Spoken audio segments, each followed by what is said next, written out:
That is a direct order. I hate spiders.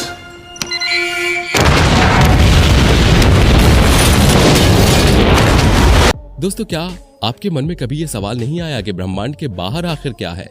अगर आया है तो वीडियो को छोड़कर कहीं मत जाइएगा, क्योंकि आज हम आपके सारे सवालों का जवाब लेकर आए हैं, जिसको जानने के बाद आपके होश उड़ जाएंगे।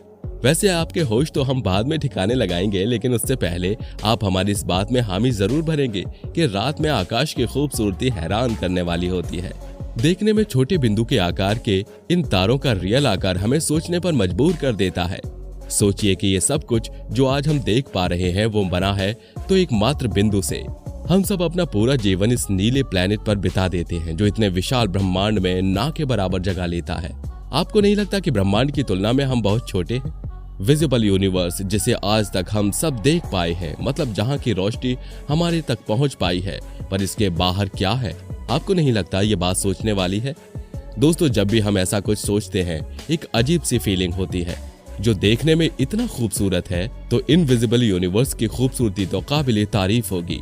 और इसीलिए ऐसा कहते हैं कि स्पेस साइंस एक बहुत ही दिलचस्प सब्जेक्ट है, क्योंकि जितना सुंदर ये दिखता है उतना ही पेचीदा भी है। जरा सोचिए कितना अच्छा होता अगर ब्रह्मांड के छोर तक जा पाते। तो चलिए लिए चलते हैं आज आपको एक ऐसे सफर पर जहां हम ब्रह्मांड के छोर तक जाएंगे और आपके सारे सवालों के जवाब को ढूंढेंगे कि ब्रह्मांड के बाहर आखिर है क्या। वीडियो को शुरू करें उससे पहले फटाफट से वीडियो को लाइक कर दें, क्योंकि आपके पैसे नहीं लगने वाले। दोस्तों, ये बात तो हम सभी जानते हैं कि ब्रह्मांड की शुरुआत एक बड़े धमाके के साथ हुई थी, जिसे बिग बैंग के नाम से जानते हैं। अगर उस वक्त आपका ध्यान लड़की पर ना होकर पढ़ाई पर रहा होता तो आपने ये नाम अपने कॉलेज टाइम तक में कभी ना कभी जरूर सुना होगा। खैर, आपकी जानकारी के लिए बता दें कि उस वक्त कॉस्मिक रेडिएशन का कलर ऑरेंज था। नहीं समझे? चलिए कोई नहीं, हम आपको थोड़ा डीपली समझाते हैं, लेकिन उससे पहले वीडियो को फटाफट से लाइक और अपने दोस्तों के साथ शेयर कर दीजिए। ब्रह्मांड के शुरुआती वक्त में ये अरबों साल तक ऑरेंज कलर का था।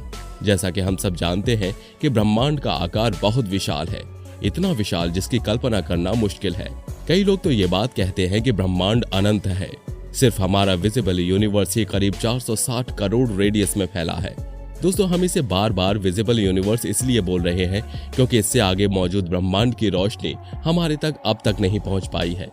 आपकी जानकारी के लिए बता दें कि ब्रह्मांड में दूरी को नापने के लिए एक अलग तरीका यूज करते हैं, जिसे कॉस्मोलॉजिकल वेव शिफ्टिंग के नाम से जानते हैं।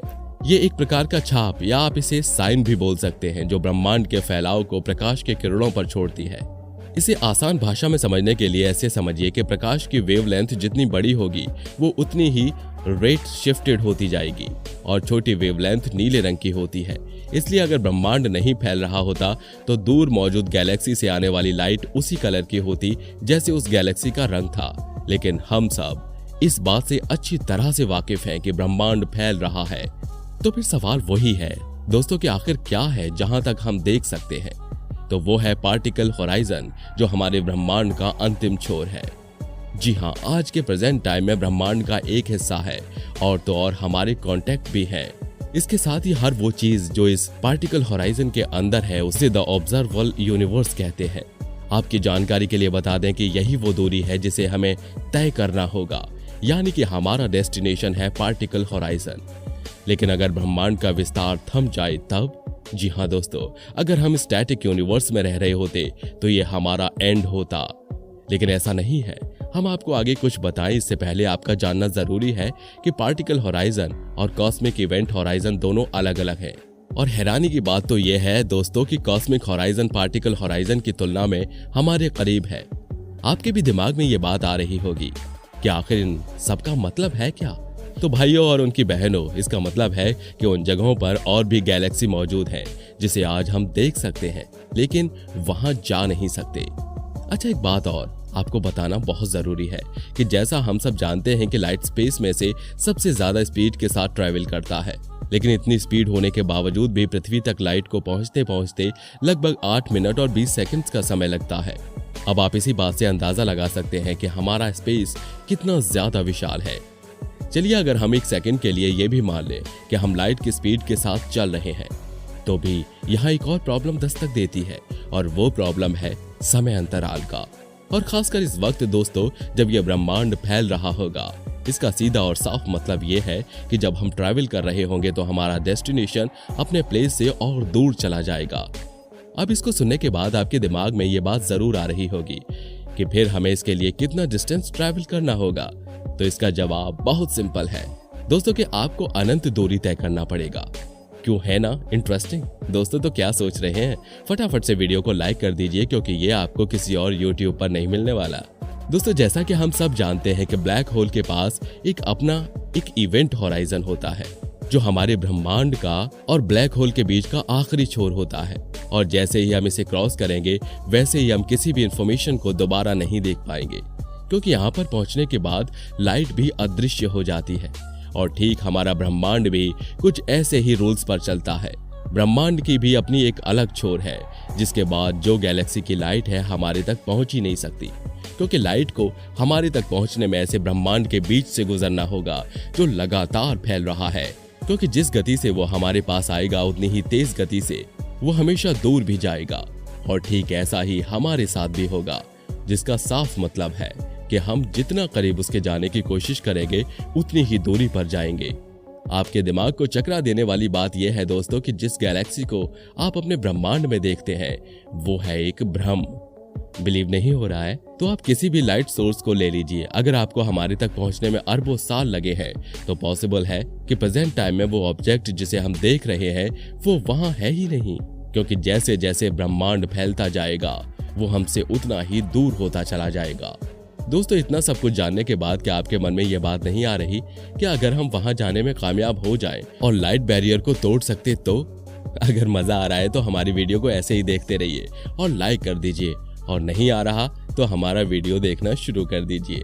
खैर आपकी जानकारी के लिए बता दें कि आइंस्टाइन के हिसाब से भी कोई भी सामान लाइट की स्पीड से ज्यादा तेज ट्रैवल नहीं कर सकता, क्योंकि किसी और सामान को इतना तेज ट्रैवल करवाने के लिए हमें अनंत ऊर्जा की जरूरत होगी, जो कि बिल्कुल ही इम्पॉसिबल है। लेकिन फिर भी हम दूसरे तरीकों से इस कॉस्मिक स्पीड को तोड़ने की कोशिश कर सकते हैं, और कोशिश क्या, हमारे साइंटिस्ट इसमें लग भी चुके हैं। जरा सोचिए दोस्तों, अगर हम ब्रह्मांड को क्रॉस कर पाए तो हो सकता है वहां पर हमारे जैसा ही कोई और प्लेनेट हो, हम जैसे ही लोग रह रहे हों और अपनी जिंदगी जी रहे हों। कितना अनोखा होगा ना ये। रियल में ऐसी किसी थ्योरी का आना सोचिए हमारे लिए किसी चमत्कार से बिल्कुल कम नहीं होगा, क्योंकि हर रोज हम एक नई टेक्नोलॉजी को समझ रहे हैं, साथ ही स्पेस साइंस की दुनिया में आगे बढ़ रहे हैं। हर एक गुजरते दिन के साथ हम स्पेस ट्रैवल के और नजदीक जा रहे हैं। लेकिन दोस्तों जितना आसान ये हमें लग रहा है, रियलिटी में ये उतना आसान तो बिल्कुल भी नहीं है।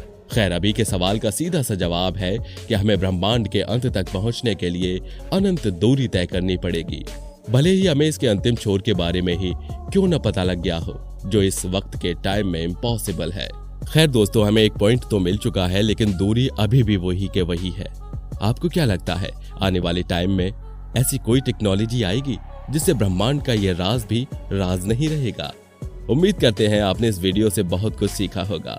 सीखा है तो वीडियो को लाइक और अपने दोस्तों के साथ शेयर करना बिल्कुल मत भूलिए। धन्यवाद।